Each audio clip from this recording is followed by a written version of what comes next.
ధర్మం ఎంత సూక్ష్మంగా ఉంటుంది, కర్మఫలం ఎలా అనుభవించాల్సి వస్తుందంటే కుంతి ఉదాహరణ. కుంతి స్వయంగా వెళ్ళి ఏ మొహం పెట్టుకుని వెళ్ళిందో తెలియదండి. దయా దాక్షిణ్యం లేకుండా తనకి వివాహం కాదేమో, రాచరికంలో బయటపడిపోతుందేమో, 10 మందిలో అల్లరైపోతానేమో అని పుట్టిన బిడ్డని, ఇంకా కళ్ళు తెరవని బిడ్డని పాలు కావాలమ్మా అని అడగడం కూడా చేతకాని బిడ్డను నీటిపాలు చేసింది ఈ తల్లి. ఆవిడికి భగవంతుడు ఎంత కర్మ పెట్టాడు అంటే, నువ్వు పుట్టిన బిడ్డని ఏం ఆలోచించకుండా గంగపాలు చేసావు కదా, ఆ బిడ్డ దగ్గరికి వెళ్ళి నా 5 కొడుకుల్ని బతికించమని యాచించు అని రాశాడమ్మా. కర్మ అంటే అలా ఉంటుందమ్మా. కన్నరాయుభారంలో జరిగిందా లేదా? మనకి జరగదా? గ్రహస్థితి ఎంత విచిత్రంగా ఉంటుంది మనం గ్రహించం. కానీ ఎప్పుడో పాండవులు కూడా పుట్టన ముందు సూర్యవరప్రసాదం వల్ల కర్ణుడు పుడితే ఆలోచించకుండా దాసీది నేను పెంచుతానని చెప్పిందమ్మా. వద్దు, నువ్వు పెంచినా సరే బయటపడుతుందని ఇచ్చేసింది. ఇక్కడ దాసి ఉంది, ఆవిడ పెంచుతానని చెప్పింది. వద్దు, ఎలాగైనా బయటపడుతుంది, బతకనివ్వరం అవి రాజవంశాలు ఇవన్నీ. మళ్ళీ పరువు హత్య అంటాడు అవడం, అంతకంటే ఉంది అని ఏదో పెట్టి కొట్టుకొస్తుంటే అందులో బారేశారు. ఆ పెట్టె కూడా తీశాడు కాబట్టి సరిపోయింది. తీకపోతే బాధ్యత లేదా? మంత్రజపం చేసేటప్పుడు తెలియదా దేవతలు వస్తారని? వచ్చారు, కన్నావు, అవేవో పొరపాటు కావచ్చు. ఎలా వదిలేస్తావయ్యా?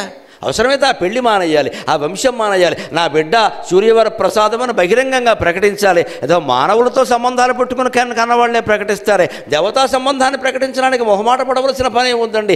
తన పరువు కోసం మొహమాట పడింది. అందుకే కుంతికి భగవంతుడు ఎటువంటి గతి కల్పించాడంటే, కృష్ణుడు ఏమీ ఎరగనట్టుగా వచ్చి, అత్త నేను ప్రయత్నం చేశాను, కర్ణుడు లొంగలేదు, నువ్వు వెళ్ళి అన్నాడు. ఎందుకంటే ఆయనకి చేతకా కాదమ్మా, ఆవిడ వెళ్ళినా పని జరగదని తెలుసు. ఈ కర్మ ఈవిడ అనుభవించాల్సిందే, తప్పదు. కర్ణుడు ఏం నేరం చేశాడని వదిలేస్తారండి పుట్టిన బిడ్డని?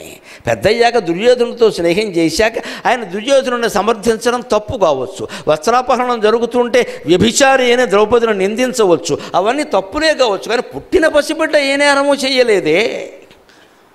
పిల్లలు లేనివాళ్ళు లేరు అని చచ్చిపోతుంటే ఉన్నవాడిని సహజ కవచ కుండలాలతో పుట్టిన వాడిని బంగారు కొండ అంటామే. మన పిల్లాడు ఎంత దరిద్రంగా ఉన్నా బంగారు కొండ అంటామే. కర్ణుడు నిజంగా బంగారు కొండ అండి. బంగారపు కవచమా, బంగారపు కుండలాల అలాంటి బిడ్డను వదిలేస్తారా? లోకాన్ని ఎదిరించి అయినా పెంచుకోవాలి తప్ప. ఈరోజు భాషలో చెప్పాలంటే ఇష్టం వచ్చిన భోగాలు అనుభవించేటప్పుడు ఏ మాట లేదా, దాని ఫలితాన్ని మాత్రం మనం తోసిపారేస్తామా? భగవంతుడు ఊరుకుంటాడు. కుష్ఠుడే స్వయంగా కుంతి దగ్గరికి వెళ్ళి, అత్త ఎందుకు అడుగుతున్నాను ఆలోచించు, నువ్వు వెళ్ళు, నేను చెప్పాను. అయ్యా నువ్వు చెబితేనే విన్నవాడు, నేను చెబితే వింటాడా అంటే, లేదు, ఒక ప్రయత్నం చేయి. ప్రయత్నం లోపం ఉండకూడదు, ప్రయత్నం ఫలించకపోతే మనం బాధపడకూడదు, ప్రయత్నమే చెయ్యకపోతే బాధపడాలి.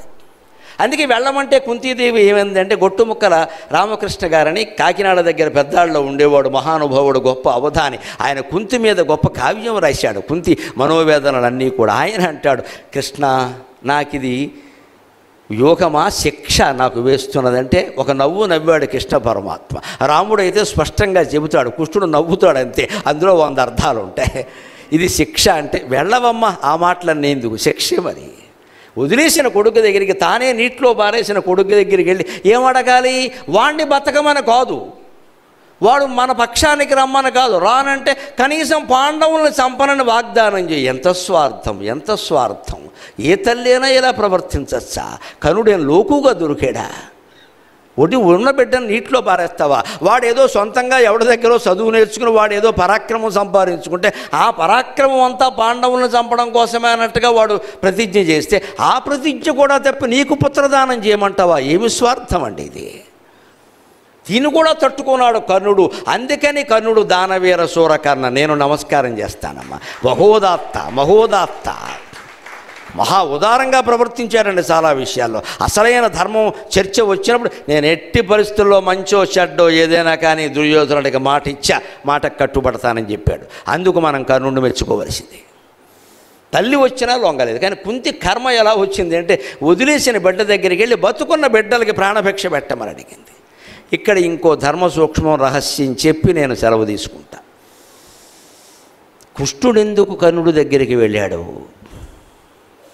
కృష్ణుడు ఏం పాపం చేయలేదే, కర్ణుడిని బతిమాలాల్సిన అవసరం ఏం లేదే. పైగా అక్కడ చాలామందికి లోకంలో ఉన్న దురభిప్రాయం ఏమిటంటే కృష్ణుడు కర్ణుడికి బాగా ఆఫర్లు ఇచ్చాట. ఆఫర్లు ఇస్తాడు దేవుడు. మన మాటలు విచిత్ర ఆఫర్లు ఇచ్చాట.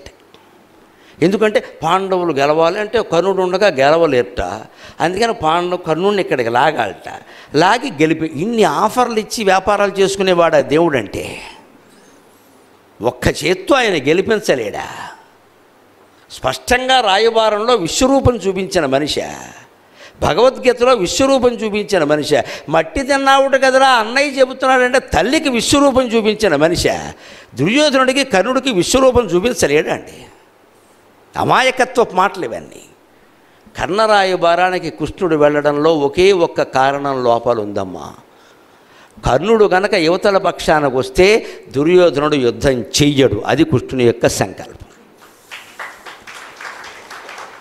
కృష్ణ పరమాత్మను తప్పుపట్టవలసిన అవసరమే లేదు. అక్కడ భగవంతుడు ఎప్పుడూ తప్పు చేయడు. ఆయన వ్యూహం, ఆయన ఆలోచన ఎప్పుడు జరుగుతుందో జరగదో.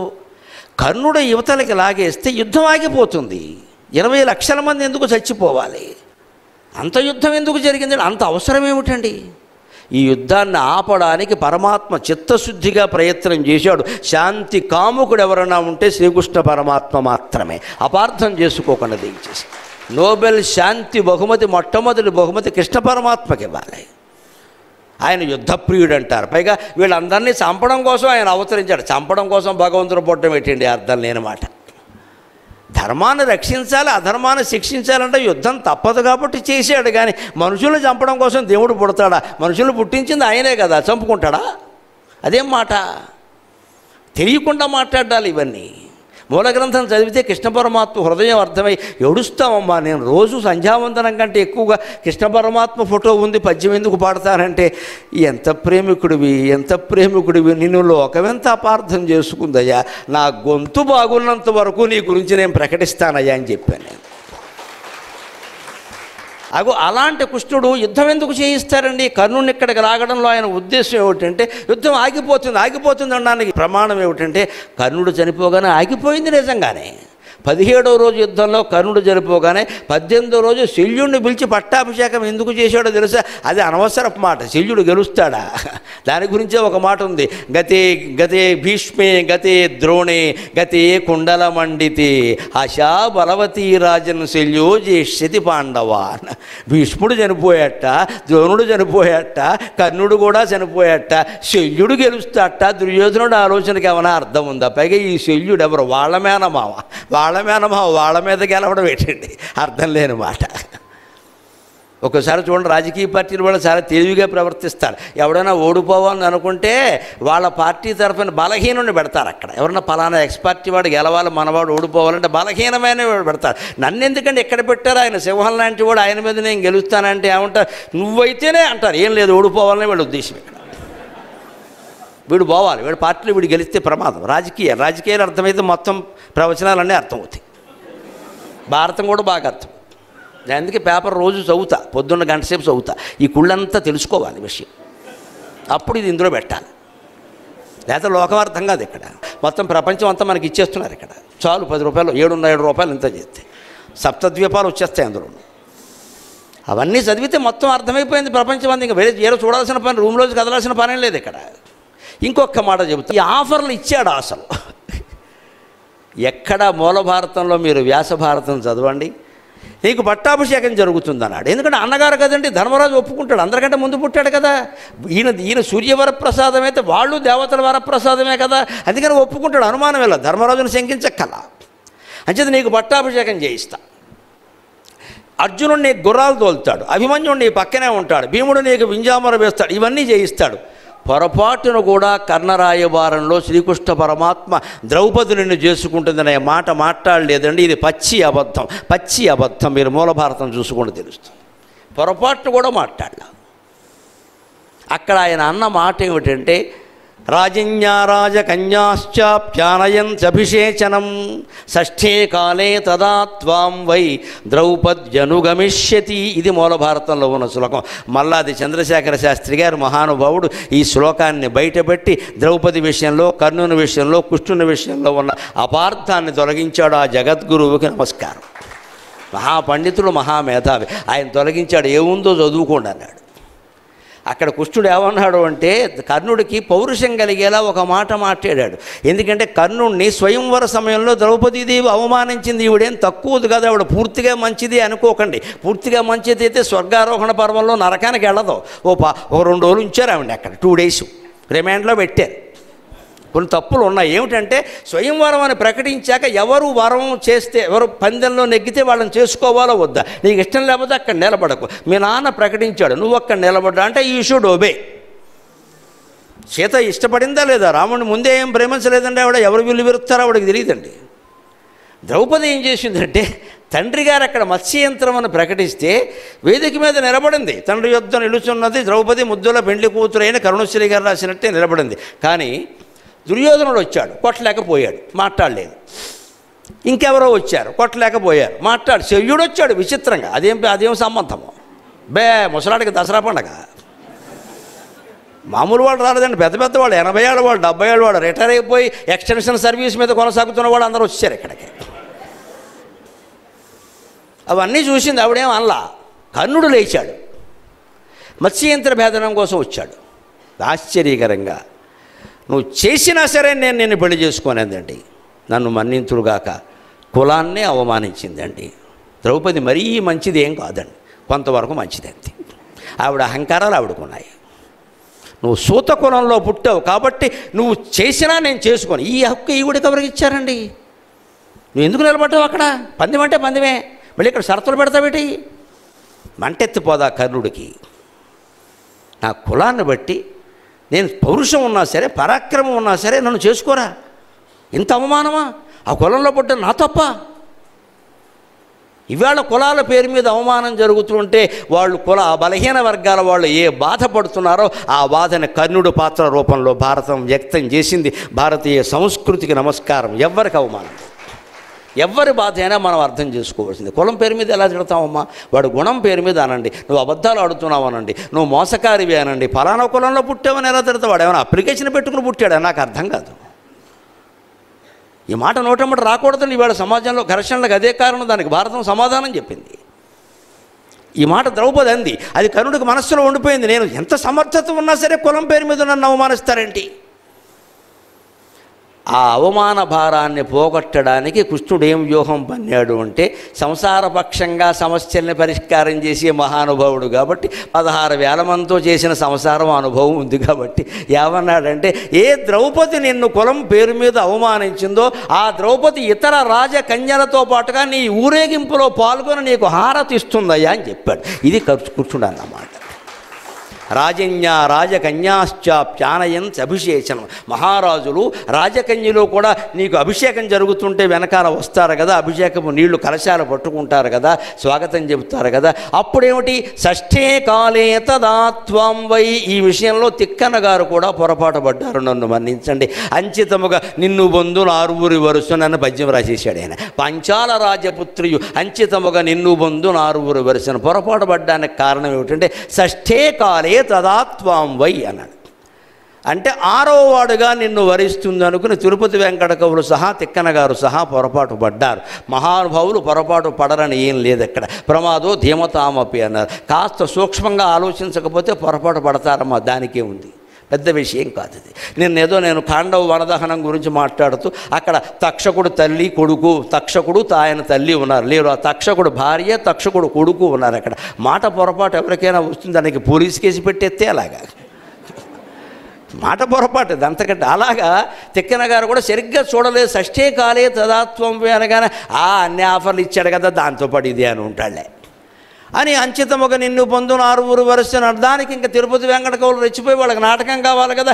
ఏ సతి వనిలోన జనయించెను జన్నమునచ్చు వేళ ఉన్నే సతి పండి వేళ నుపులెల్ల పరాజితులైరి క్రీడిచే ఏ సతి మీది మోకమున ఇంతలు చేసిరి నీవు రాజు నిన్న సతి పెండ్లి ఆడగలదు 6వ భర్తగా సూర్యనందనా అని వీళ్ళు పద్యం రాసేసారు. వీళ్ళు ఏ రాసేసారు? చప్పట్లు కొట్టేశారు, అయిపోయింది. మరి ద్రౌపది బతుకేమైపోయింది, కృష్ణుడు బతుకేమైపోయింది. ఈయన ఆఫర్లు ఇచ్చేవాడికి తయారయ్యాడు. రాజ్యం ఇస్తే ఇవ్వచ్చండి, సంపదలు ఇచ్చే ఇవ్వచ్చండి, భార్యను ఎలా ఇస్తారండి? అర్థం లేదా దానికి? ఆ మాట కృష్ణుడు అలా. ఇక్కడ షష్ఠీ కాలే అంటే అర్థం ఏమిటంటే మళ్ళీ నేను మల్లాది చంద్రశేఖర శాస్త్రి గారికి పాండిత్యానికి నమస్కారం చేస్తున్న మహానుభావుడు అపార్థాలు పోగొట్టి ద్రౌపదిని కుష్ఠుణ్ణి కాపాడాడు. షష్ఠీ కాలే అంటే 6 అనేది కాలానికి విశేషణం, మనుషులకి విశేషణం కాదు. షష్ఠీ కాలే 6వ కాలం. పగటి కాలాన్ని మన పురాణాలు 6 భాగాలుగా విభజించాయి. ప్రాతకాలం, సంగవ కాలం, మధ్యాహ్న కాలం, అపరాహ్న కాలం, సాయంకాలం, నిశాముఖం. ఇవి 6. ప్రాతకాలం, సంగవ కాలం, మధ్యాహ్న కాలం, అపరాహ్న కాలం, సాయంకాలం, నిశాముఖం. ఇవి 6 అండి. షష్ఠీ కాలం అంటే 6వ కాలం అంటే నిశాముఖం. ప్రాతకాలం అంటే 6 నుంచి 8. సంగవ కాలం అంటే 8 నుంచి 11 వరకు, 12 వరకు. మధ్యాహ్న కాలం అంటే 12 నుంచి 2. అపరాహ్న కాలం అంటే 2 నుంచి 4. తద్దినాలు అప్పుడే పెడతారు, అపరాహ్నంలో పెట్టారు, మధ్యాహ్నం కాదు. 2 నుంచి 4. భోక్తలు భోజనం చేసేసరికి 2 దాటాలి, తర్వాతే కర్త భోజనం చేయాలి. మనకు ఆకలేసింది కదా అని 9ంటికి దద్దినం పెట్టేయకూడదు, దాని లెక్కలు దానికి ఉంటాయి. అందుకని ప్రాతకాలం అంటే 6 నుంచి 8, సంగవ కాలం అంటే 8 నుంచి 12, మధ్యాహ్నం అంటే 12 నుంచి 2, మా అపరాహ్న కాలం అంటే 2 నుంచి 4, సాయంకాలం అంటే 4 నుంచి 6, నిశాముఖం అంటే 6 నుంచి 7. నిశాముఖం 6 నుంచి 7 ముఖ్యమంత్రి పట్టాభిషేకానికి, మంత్రివర్గ ప్రమాణ స్వీకారానికి, మహారాజుల పదవి స్వీకరించడానికి, అనేక రకాల సంఘాలు అధ్యక్షులు ప్రమాణ స్వీకారం చేయడానికి శాస్త్రం ప్రకారం 6 నుంచి 7 చాలా మంచి సమయం, చాలా మంచి సమయం. అది షష్ఠీ కాలే. 6వ కాలము అంటే అర్థం. దీనికి గుజరాతీ ప్రతి భారతంలో వ్యాఖ్యానం ఉంది. దాన్ని సేకరించి మల్లాది చంద్రశేఖర శాస్త్రి గారు చెప్పే వరకు తెలుగు పండితులు కూడా, పురాణ ప్రవచనకర్తలు ఎవరు గమనించలేదు ఈ విషయాన్ని. ఈ విషయాన్ని ఎవడు చెప్పాలో వాడే చెప్పాలి.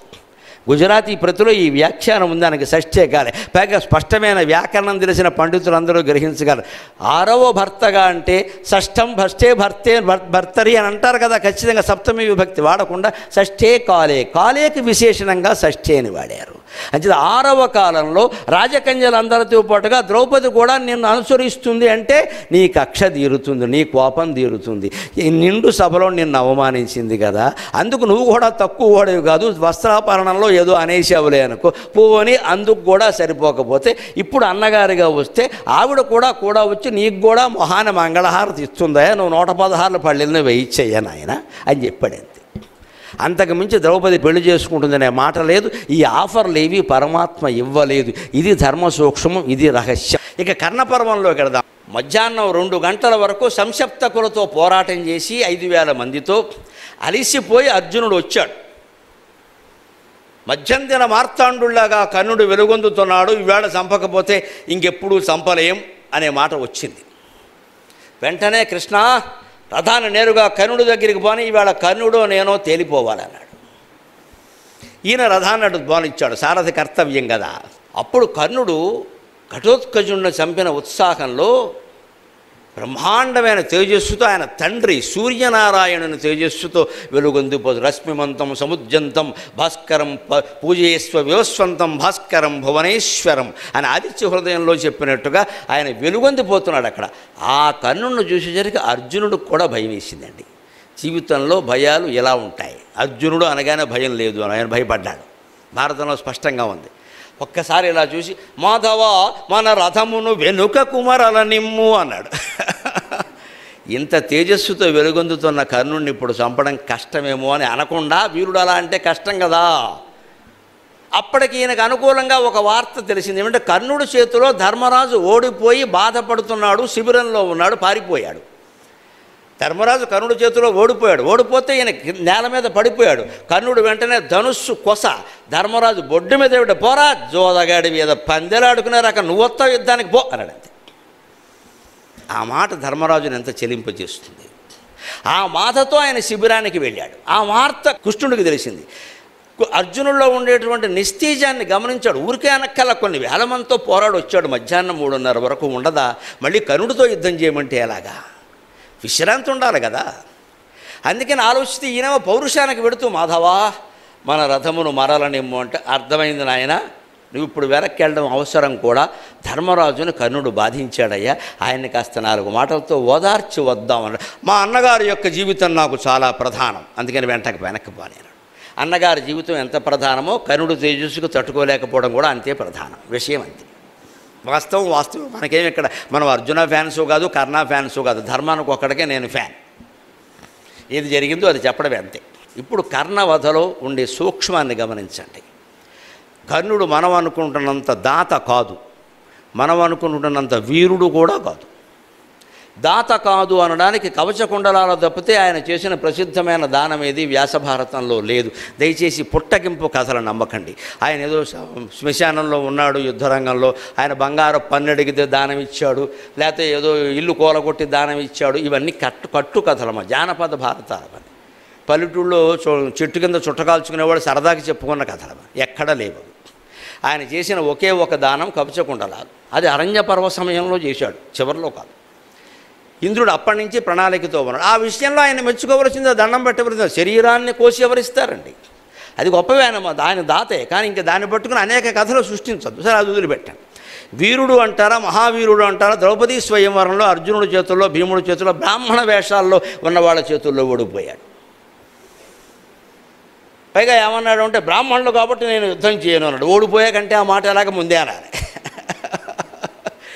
ఘోషయాత్ర సందర్భంలో చిత్రాంగదుడి చేతుల్లో, చిత్రరథుడనే గంధర్వుడి చేతుల్లో ఓడిపోయి పరిగెట్టాడు దుర్యోధనుడిని కాపాడుకోలేక. ఉత్తర గోగ్రహణంలో అర్జునుడు ఒక్కడే సమ్మోహనాస్త్రంతో మొత్తం జయించాడు. ఏమైంది ఈ కన్నమహారాజుల వారి పరాక్రమం? అంత గొప్ప వీరుడేం కాదు, అర్జునుడితో సమానమైన వీరుడైతే కానే కాదు. ధర్మరాజు భయపడ్డాడు, అది వేరే విషయం. ధర్మరాజు చాలా వాటికి భయపడతాడు, అంత మాత్రం చేత కర్ణుడిని వీరుని చేయగలరు. కర్ణుల్లో ఉండే ఒకే ఒకటి మనం జారి పడవలసింది ఏంటంటే, కన్న తల్లి చేతనే అన్యాయానికి గురయ్యాడు.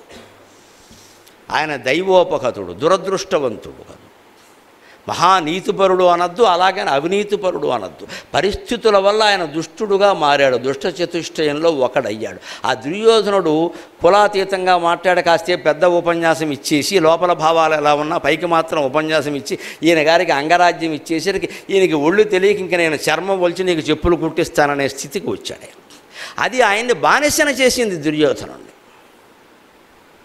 అందువల్ల ఆయన యుద్ధం చేశాడు. అందుకే ఈయన ద్రౌపది వస్త్రాపహరణం జరిగే సందర్భంలో ఆవిడ సభలోకి ఇడుచుకొస్తే, మున్నోడి తన్నోడనా, తన్నోడి నన్నోడనా, నన్నోడి తన్నోడనా అని అంటే, ఈ పద్యాలన్నీ ఏమిటి ఇక్కడ? ఆవిడ 5గురిని పెళ్లి చేసుకుంది, 6వ వాడిని చేసుకోమని ఒక వేశ్య ఎంతమందిని చేసుకుంటే అన్నాడు. మంటెత్తిపోదండి ఎవరికైనా. కర్ణుడు లాంటి మహానుభావుడు అనవలసిన మాటేనా అది? ఆయనకి జరిగిన చిన్నతనంలో అవమానం ఏదో జరిగితే, నీ కులమేమిటి, ఒక రాజకుమారుడితో పోరాడడానికి నీకు ఉండే అర్హత ఏమిటని ప్రశ్నిస్తే నీకెంత అవమానంగా అనిపించింది. ఒక క్షత్రియ స్త్రీని నలుగురిలోకి ఈడ్చుకొచ్చినప్పుడు నువ్వు వేశ్యవే అంటే మరి ఆవిడకెంత అవమానంగా ఉంటుందండి. మన అవమానమే ఎక్కువ, అవతల వాళ్ళ అవమానం తక్కువ అంటే ఎలాగా? కులపరమైన అవమానం ఎక్కువైతే స్త్రీని స్త్రీగా గౌరవించకుండా అవమానించడం మరింత ఎక్కువ కదా. అది మనిషి ఎప్పుడు ఎలా ఆలోచిస్తారంటే, భారతం మనకు చెబుతున్నమాట, తన స్వార్థం గురించి ఆలోచిస్తాడు. తనకు జరిగింది ఏదైనా ఎక్కువ, ఎదుటి వాళ్ళకి జరిగిందంతా తక్కువ. ఈ ఆలోచనలతోనే ఆయన రెచ్చిపోయాడు. కానీ అక్కడ పరిస్థితి కూడా ఏంటంటే, ఈయన యుద్ధం చేస్తుంటే రథం కృంగిపోయింది, బ్రాహ్మణ శాపం. అంతకుముందే ఆ శాపం ఉంది, యుద్ధ సమయంలో నీ రథం కృంగిపోతుంది. అంతేకాదు, ఈయన బాణాలు వేశాడు అర్జునుడి మీద. అస్త్రాలు ఏవీ లేవు ఈయన దగ్గరనే, దీపావళి బాణాలే ఉన్నాయి ఇక్కడ. అస్త్రం తీసేసరికి ఏమవుతుంది? అస్త్రం వేరు, శస్త్రం వేరు, గుర్తుపెట్టుకోవాలి. అస్త్రం వేరు, బాణం వేరు. బాణం అంటే మామూలు పుల్ల, ఓ ఎనపది పోని కమ్మి కడ్డి. అస్త్రం అంటే మంత్రపూర్వకమైంది అస్త్రం. అందుకని వారుణాస్త్రం, వాయువ్యాస్త్రం, సౌరాస్త్రం, గరుడాస్త్రం, అవి అస్త్రాలు. వాటికి మంత్రాలు ఉంటాయి వెనకాల.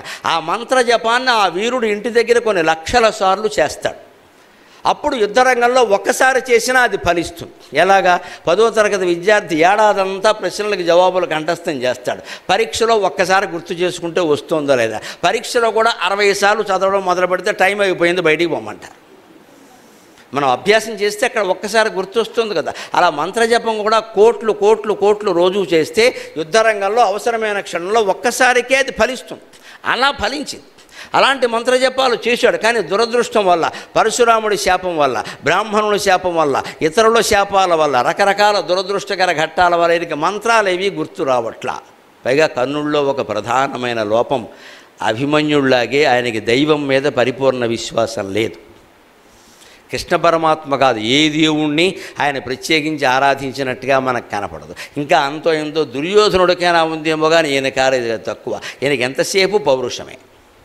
అందుకే దైవోపహతుడు. అందుకే మంత్రాలు గుర్తు రాకపోతే వ్యాసభారతంలో శల్యుడితో అంటాడు, నాకు అస్త్రాలు వస్తున్నాయి, మంత్రాలు గుర్తు రావట్లేదు, స్ఫురించట్లేదు అంటాడు. వెంటనే శల్యుడు ఏమంటాడో తెలుసా? ఆశ్చర్యకరమైన మాట చెబుతాడు, మనం అందరం నేర్చుకోవాలి. బాణం తీస్తున్నానయ్యా, ఇది నాగాస్త్రం లేదా గరుడాస్త్రం, నాకు మంత్రం గుర్తు రావట్లేదు అంటే స్ఫురించట్లేదు అంటారు సంస్కృతంలో. వెంటనే శల్యుడు విచిత్రమైన మాట చెబుతాడు వ్యాసభారతంలో, నీకెందుకు స్ఫురిస్తుంది కర్ణ? స్ఫురణ అంటే ఏమనుకుంటున్నావు? అవధానాలు చేసిన వాళ్ళని అడుగు, స్ఫురణ అంటే ఏమిటో చెప్తారు. అవధానాల్లో మాకు సమస్యలు ఇస్తారు, దత్తపదులు ఇస్తారు, స్ఫురించాలమ్మా, అది మా చేతుల్లో లేదు, సరస్వతీదేవి చేతుల్లో ఉంది, అది దైవానుగ్రహం అంటే. అది సమస్యకి సమాధానం స్ఫురించాలి బుర్రలో, స్ఫురించకపోతే మేము ఏం చేయాలి? అప్పటికప్పుడు పద్యం అనడం, దాన్ని ఏదో కాస్త నేర్పుగా అనడం, అది మా చేతుల్లో ఉంటుంది, ఆ పనికి మేము చాలు. కానీ ఆ సమస్యకి సమాధానం స్ఫురించడం ఉందే, అది అమ్మవారి దయ. దానికి మేము భగవద్ ఆరాధన చేయవలసిందే. సరస్వతి ఆరాధన చేయకుండా లోకంలో ఎవడూ మాట్లాడలేడు, అవధానం చేయలేడు, ఏమి చేయలేడు. సరస్వతి అవగాహన ఆరాధన చేయాల్సిందే, ఆవిడ అనుగ్రహం పొందాల్సిందే. అమ్మవారి దయ ఉండబట్టే మేము సహస్రావధానాలు, 325 అష్టావధానాలు, 10 శతావధానాలు, ఒక సహస్రావధానం చేసామంటే కేవలం సరస్వతి మాత దయ. ఆ దయ ఎలా ఉంటుందో శల్య పర్వంలో వ్యాసుడు చెబుతున్నాడు. స్ఫురణ అంటే ఏమనుకుంటున్నావయ్యా కర్ణ? స్ఫురణానామ పుమాన్ రూప నీల నీరద విగ్రహ, స్ఫురణానామ పుమాన్ రూప నీల నీరద విగ్రహ స అర్జునస్య రథకుంబరే స్థిత. స్ఫురణ అంటే దేవుడయ్యా, అది మగవాడయ్యా, అది నీలమేఘశ్యాముడయ్యా. ఆ నీలమేఘశ్యాముడు అర్జునుడి రథం మీద ఉంటే నీకెందుకు స్ఫురిస్తుందయ్యా పని లేక అన్నాడు. అంచేత మనం జీవితంలో ఎంత కృషి చేసినా, ఎంత పరిశ్రమ చేసినా మనస్సులో భగవత్స్మరణ లేకపోతే ఆ పని ఫలించదు, సందేహం లేదు. దైవానుగ్రహం వల్లనే పనులు ఫలిస్తాయి, కానీ మన కృషి మనం చెయ్యాలి. ఈ కృషి నువ్వు చేశావు, కానీ దైవభక్తి నీకు లేదయ్యా. అర్జునుడు దైవభక్తుడు, భగవద్గీత చెబుతుంటే మోకాళ్ళ మీద కూర్చుని విన్నాడయ్యా. నువ్వైతే వింటావా? చెరవ పెట్టి పారిపోతావు అక్కడి నుంచి. ఆ దైవభక్తి లేని చోట ఏదీ నిలబడదయ్యా అని శల్యుడు చెప్పాడు. అది లేకపోవడం కర్ణుడిలో ప్రధానమైన లోపం. ఇంకో మాట లౌకికంగా ఆలోచించండి. రథం కృంగిపోయింది కింద, అది శాపం. ఆయన ఏమన్నాడు అంటే, నీ రథం ఎన్నిసార్లు నువ్వు తీసినా కృంగిపోతుంది అన్నాడు. తీశాడు, కృంగింది, తీశాడు, కృంగింది. 25 సార్లు అయ్యాక వేశాడు అర్జునుడు బాణం. ఇంకేం చేయమంటారు? 3 రోజులు కూర్చోమంటారు అక్కడ? అది జరగదు, అది ఇంకా శాపమే అది. అందుకనేనా బావా రథం కృంగిపోయింది, బయటికి తీసుకుంటున్నాడు, ఇప్పుడు చంపితే రేపు మీడియా వాళ్ళు మొత్తం హెడ్డింగ్ పెట్టి రాసేస్తారు. అందులో నాకు ప్రధాన శత్రువు, నేను భీష్ముడిని చంపకపోయినా పర్వాలేదు, ద్రోణుడిని చంపకపోయినా పర్వాలేదు, కర్ణుడిని చంపలేకపోతే అర్జునుడు పౌరుషం ఏమిటి అంటారు. అంటే ఊరుకోవయ్యా అని మోకాల మీద గిల్లి ద్రౌపదీ వస్త్రాపహరణం అప్పుడు ఆయన అన్న మాటలన్నీ శేషపద్యం పాడి 6:30 శృతిలో హార్మణి వాయించి రెచ్చగొట్టి పారేశాడు. ఆ ఊపులో అర్జునుడు వేశాడు. ఇంత చేస్తే అర్జునుడు వేసిన బాణం నాగాస్త్రం కాదు, గరుడాస్త్రం కాదు, నారాయణాస్త్రం కాదమ్మా, అది కేవలం మామూలు బాణం. మామూలు బాణానికే కర్ణుడు వెళ్ళిపోయాడు. ఇది దైవానుగ్రహం వెనకాల ఉంటే పూచిక పుల్ల చాలు. ఆ దైవంబును నమ్మిన గోదావరి కూడా ఈత కొలనైపోవును. సాగరఘోష కావ్యంలో నేను రాసిన పద్యం. ఆ దైవంబును నమ్మిన గోదావరి కూడా ఈత కొలనైపోవును. ఆ దైవంబును నమ్మిన గోదావరి కోడ ఈత కొలనైపోవున్.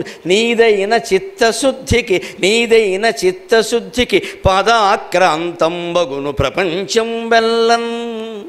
చిత్తశుద్ధితో భగవంతుడు స్మరిస్తూ మన పని మనం చేస్తే ప్రపంచం మనకి పాదాక్రాంతం అవుతుంది.